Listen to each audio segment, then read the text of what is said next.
Olá, queridos! Sejam muito bem-vindos a mais um vídeo desse canal que tem como objetivo deixar você mais tranquila entendendo aquilo que sente. E além de lidar com as dores de alma, as tristezas e os desânimos da vida, na saúde mental a gente lida muito com dores físicas também. É muito comum pacientes que sofrem com quadros de ansiedade terem queixas de dores no corpo.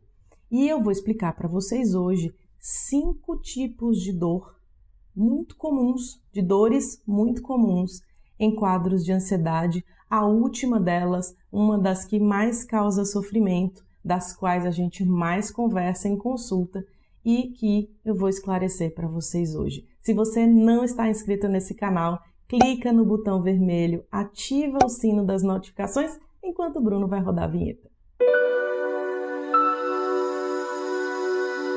Bom, a primeira dor, ou o primeiro tipo de dor que a gente mais percebe, e que os pacientes mais se queixam em quadros ansiosos que têm relação com tanto quadros já diagnosticados de transtorno de ansiedade, quanto quadros de estresse, pessoas que estão passando por um período muito difícil, é a dor cérvico-braquial, também conhecida como síndrome da tensão cérvico-braquial ou popularmente a dor no pescoço.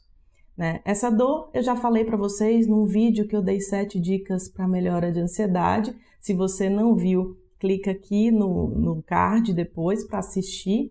É uma dor aqui no pescoço muito incômoda que pode irradiar para a região dos ombros e até para os braços, com um formigamento, que incomoda muito quem sente, porque a pessoa começa a formigar e começa a ficar incomodada achando que outra coisa está acontecendo. E vocês sabem que muitas pessoas que sofrem com transtorno de ansiedade têm uma hipervigilância dos sintomas.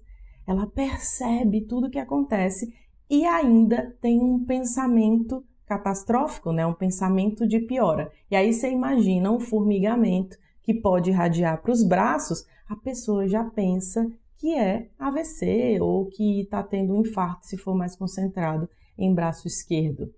Isso é muito comum. Também é comum nesse tipo de dor a pessoa perceber pontos, nódulos musculares que apertando geram essas sensações, que você percebe que ali é uma região de dor maior, onde se concentra esse nódulo. E aí, nessas situações, a pessoa também pode ter uma irradiação de dor para o meio das costas, para esse grupo muscular que fica na região central. E é muito incômodo, porque normalmente também está associada a uma postura contra a dor, que a gente chama de postura antálgica, Aí a pessoa começa a sentar de um jeito para aliviar a dor, começa a sentar de uma forma que possa não sentir a dor e começa a piorar a dor porque aumenta a tensão muscular. E, consequentemente, ela vai ficando pior. Isso é importante porque tem relação com o estado de tensão. O estado de tensão, especialmente em quadros de ansiedade generalizada, que tem como uma das principais características a preocupação permanente. E aí, esse estado de tensão altera completamente o músculo esquelético e gera esse tipo de coisa. A segunda dor associada, inclusive que está linkada a essa primeira que eu falei, é a cefaleia tensional. Eu fiz um vídeo aqui sobre a cefaleia tensional, já respondendo a uma pergunta, mas falo dela agora de novo, porque a cefaleia tensional também está associada a essa contração muscular dessa região cervical, associada a um estado de preocupação e dá uma sensação muito ruim, porque a pessoa toma remédio, a dor não cessa completamente, às vezes fica em faixa aqui nessa região da frente da cabeça, como se estivesse apertando, uma sensação muito estranha, e aqui na nuca. E mais uma vez, se a pessoa tem um estado de ansiedade e hipervigilância de sintomas, dor na nuca, ela pensa o quê? Que ela está com aumento da pressão arterial. Aí, como ela pensa que está com aumento da pressão arterial, ela fica mais preocupada com a pressão, aí ela vai medir a pressão. Aí é óbvio, a pressão está alta, né? Vai estar alta porque o estado de preocupação, ansiedade, aumenta a pressão. E algumas pessoas que têm medo de medir, aliás, é um dos vídeos que mais as pessoas comentam aqui no canal, é aquele vídeo, você tem medo de medir a pressão arterial, se não viu, também vê depois desse, né? As pessoas que têm medo aumentam a pressão aí, aumentam a tensão e, consequentemente, aumentam a dor. E aí ela vai aumentar tanto a dor de cabeça, quanto a dor no pescoço, a dor nos ombros. E aí tem um dia de péssima qualidade, né? Duas dores muito associadas a quadros de ansiedade. Terceiro tipo de dor muito associada é dor de estômago. A dor de estômago tem uma relação com estresse e ansiedade. Por quê? O estômago pode doer quando aumenta a produção de ácido clorídrico.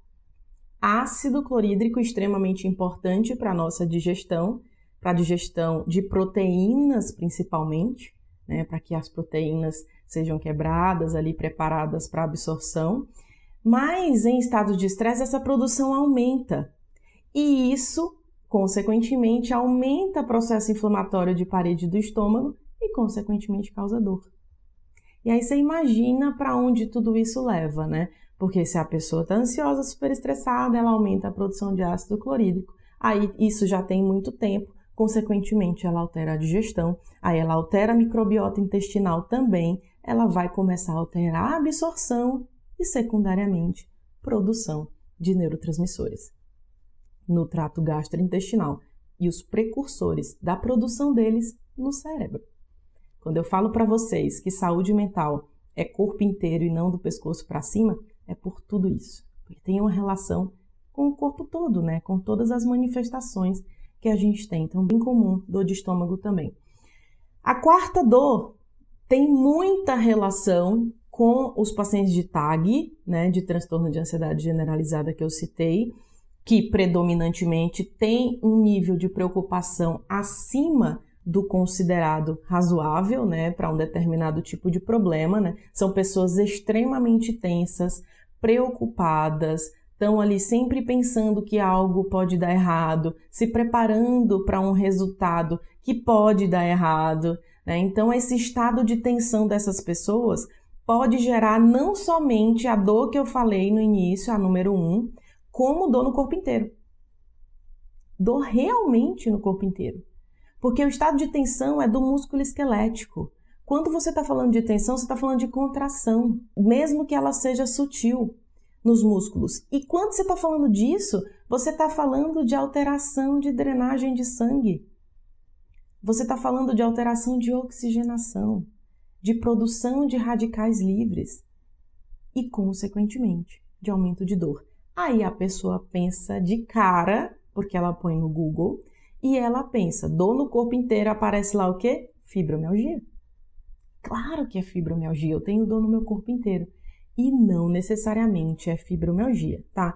Pode ser? Pode. A pessoa pode ter transtorno de ansiedade e fibromialgia? Pode. Pode ter só ansiedade e dor no corpo sem ser fibromialgia? Pode. E também ela pode ter um quadro de ansiedade posterior ao diagnóstico de fibromialgia, secundário à história de dor, porque quanto mais dor uma pessoa tem, mais ela produz dopamina e noradrenalina focada naquela dor.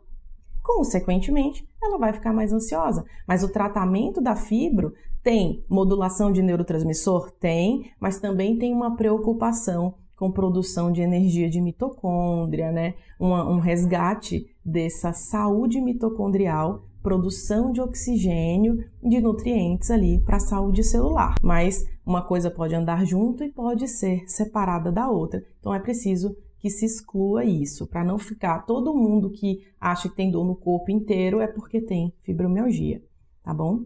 E o último tipo de dor, que é o quinto tipo, é uma das dores que mais causa sofrimento, que eu já falei aqui no vídeo que eu falei de palpitação e ansiedade, né, a batedeira no peito, eu expliquei sobre ela, que é a dor torácica.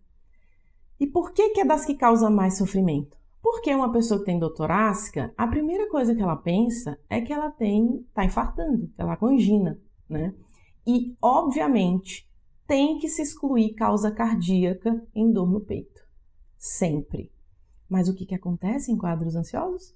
As pessoas fazem muitos e muitos exames, mesmo que a possibilidade de doença cardíaca já tenha cessado, né? Já fez tudo que tinha que fazer, não é seu coração, não é isso, e a pessoa tende a fazer uma série de exames, né? Inclusive, esse é um dos motivos pelos quais os quadros ansiosos têm um alto gasto, né? Quando a gente vai pensar nas contas de saúde, nos estudos sobre isso, alto gasto no sistema de saúde por conta da quantidade de exames que fazem para confirmar diagnóstico, por dúvida, pela angústia, né, que o próprio paciente sente, pela preocupação de estar com uma coisa mais grave. Mas essa dor no peito, depois que se exclui causa cardíaca, precisa ser tratada a ansiedade, porque gera tensão, contração muscular, alteração inclusive de postura, e essas contrações, né, com essa subida de noradrenalina dos quadros ansiosos, faz com que isso aconteça.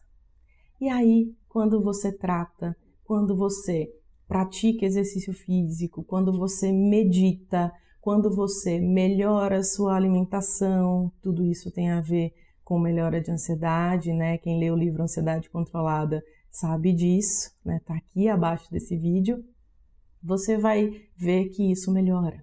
Você percebe que muitas vezes você está com uma angústia, um aperto no peito, e você resolve o problema que está te angustiando e aquela dor passa. Dor de infarto, de angina, não se comporta da mesma forma da dor dos quadros ansiosos, certo?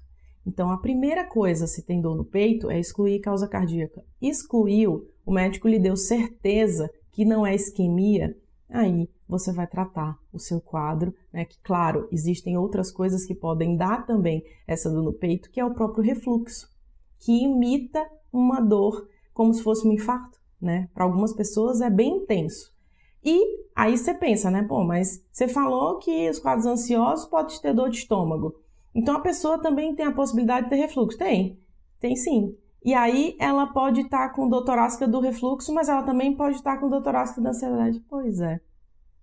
Por isso que é um assunto complexo, que tem que tratar tudo e tem que pensar em tudo no corpo todo.